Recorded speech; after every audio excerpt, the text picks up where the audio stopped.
From Montreal we head east into Ontario and Ottawa to continue our adventure.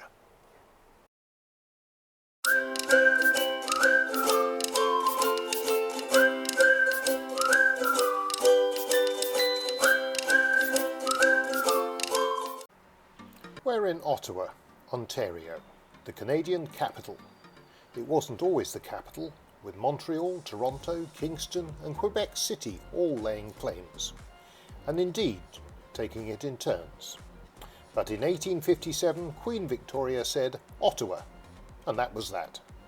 Well, a bit more than that, but this is a short video. There are many ways to tour Ottawa, including driving into the Ottawa River, but Dorothy's taking our old favourite, the hop-on, hop-off bus. The Grey Line ticket office and first pick-up point is in front of the main post office. Beautiful weather, but with no shade on the top deck, sunglasses are a must. The tour has a multilingual audio system, but sometimes it's easier to just listen to the tour guide. The weather hasn't always been like this. Yesterday we were at the National War Memorial in heavy rain. Looking at the solemn figures in the wet seemed especially appropriate. Back to the bus tour and the sunshine. As usual, the Fairmont Hotel is one of the most outstanding buildings. This is the Fairmont Chateau Laurier.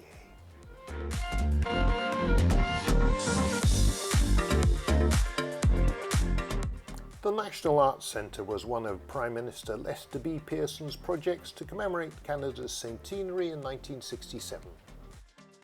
St. Brigid's Church, the former Catholic church, became an Irish-Canadian heritage centre in 2007 and has a nice restaurant next door. Ottawa Police Station, in case you have the misfortune to need it. Entering the Glebe neighbourhood. Glebe means church land. Many of the houses are over 100 years old. More recently, the area has seen an influx of independent shops and restaurants. Most of the famous residents are politicians. Well, we are in the Canadian capital.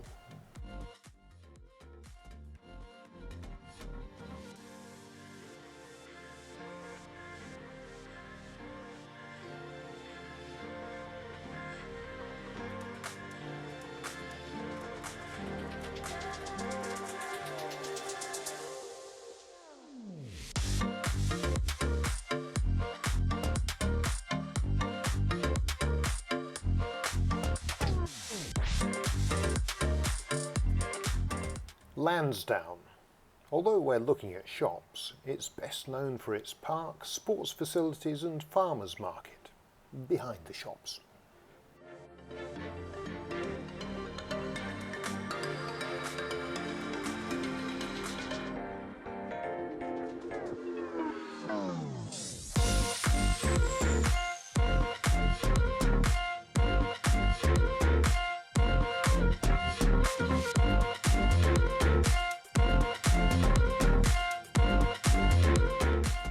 Port de Plaisance Jacques-Cartier, the local marina. And now, we're looking at a sculpture called Man with Two Hats. I can't see it either.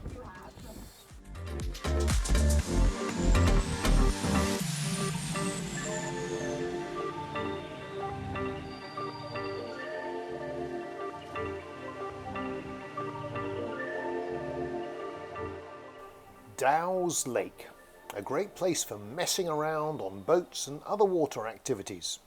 It's actually got a railway tunnel underneath, but you can't see it because it's under the water.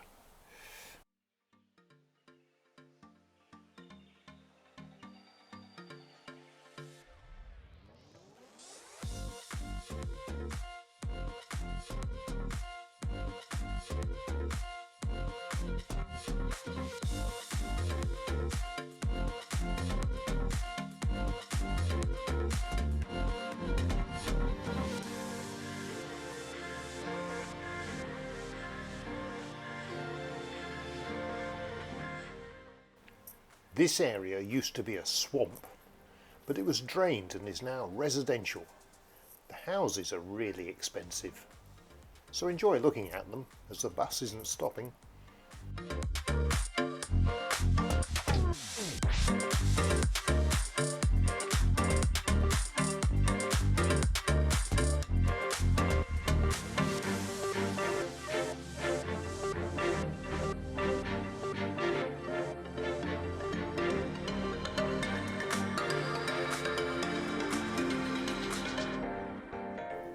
The Shaw Centre is Ottawa's convention centre. Opened in 2011, it replaced the old convention centre. Currently, the Senate is using it as the Parliament is having a major refurbishment.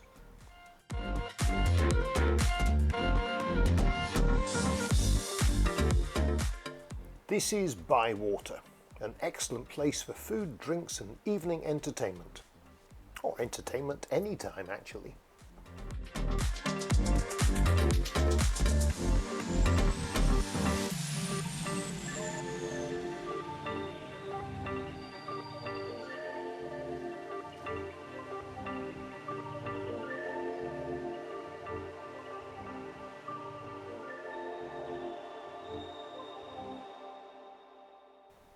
Canada Revenue Agency National Headquarters building. Why the tour bus wants to show you a tax office, I cannot fathom. Now we are in the Embassy District. I think this one's American. Notre Dame Cathedral. If there's French influence, the cathedral will be Notre Dame.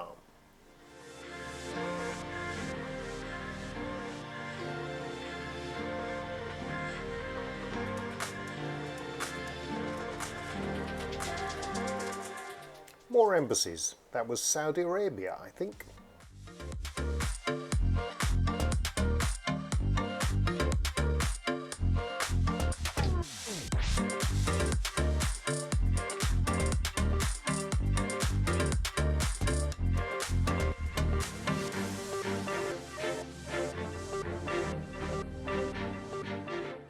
I was wrong.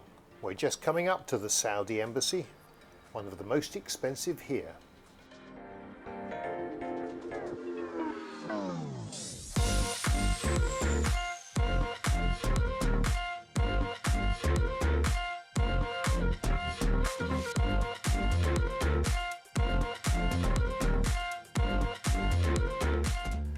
Behind the trees, the residence of the Canadian Premier, secluded, very nice. And more embassies, many more, although that's Canadian.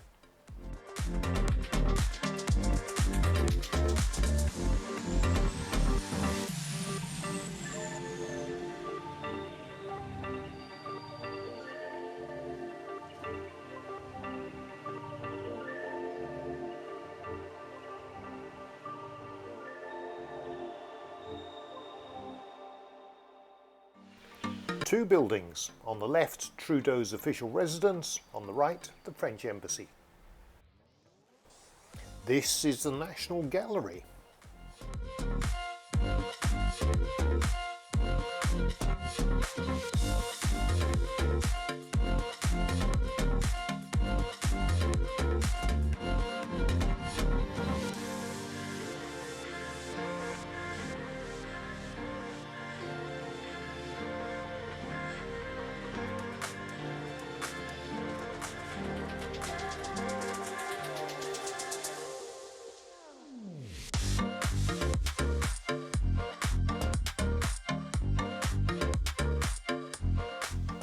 Canadian Aviation and Space Museum.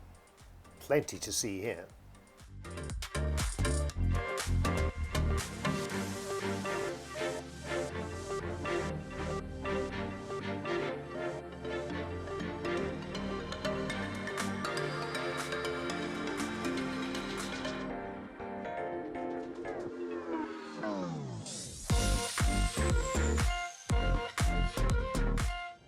I'm in the Canadian Aviation and Space Museum and having a look around.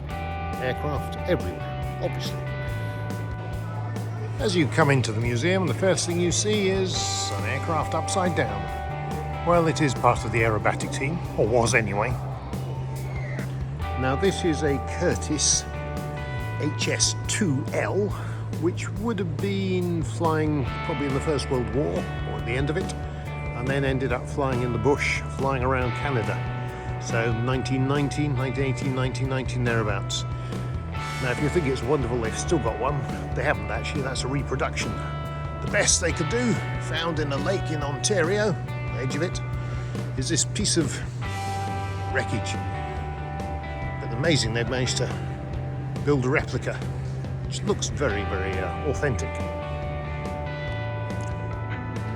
If you're British or indeed Canadian, two iconic fighters from the Second World War, Supermarine Spitfire, and over here the Hurricane.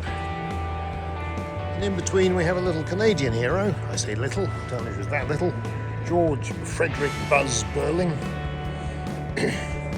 who shot down 29 enemy aircraft, including 27 in a 14-day period while he was serving in Malta.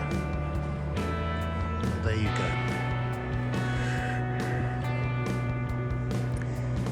Every government has controversies in military spending, and this is the Canadian Avro Canada. A masterpiece of engineering. Was going to battle the Soviets over the Arctic, but costs went up, government didn't quite see a need for it, and the whole thing was cancelled. It happens. Unfortunately, having cancelled it, they didn't preserve one for military history or research. They scrapped the whole lot of them. There weren't that many, but they all went, and the only bit left is this. Could you not have kept one for the museum, a complete one? Apparently not.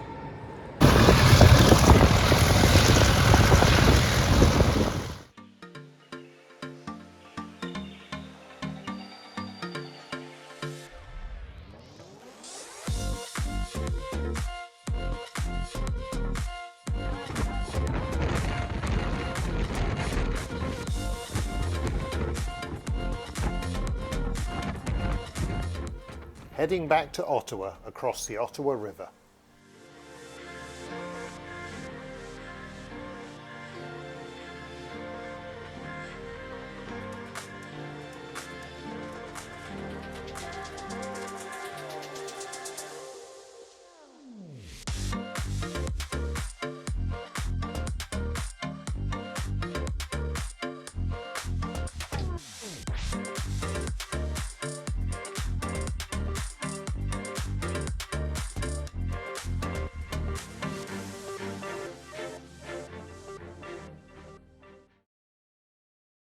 我哋到達咗加拿大歷史博物館，館場嘅設計好現代化。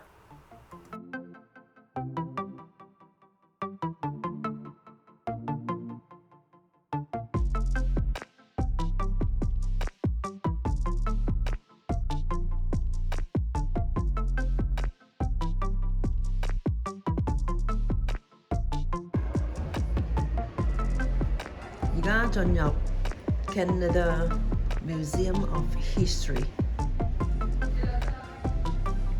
去了解下加拿大嘅歷史發展。博物館還原千年嘅北美人民歷史，北美土著原居民、紅印第安人，以至到殖民地等完整嘅歷史進程，發人心醒。Terry Fox was an athlete who had one leg amputated due to cancer at the age of 19, but he then embarked on crossing Canada east to west for charity and cancer awareness. Sadly, he didn't make it and was still in Ontario when forced to stop. Shortly after, the cancer beat him, but not before he became a national hero. This is his Ottawa statue.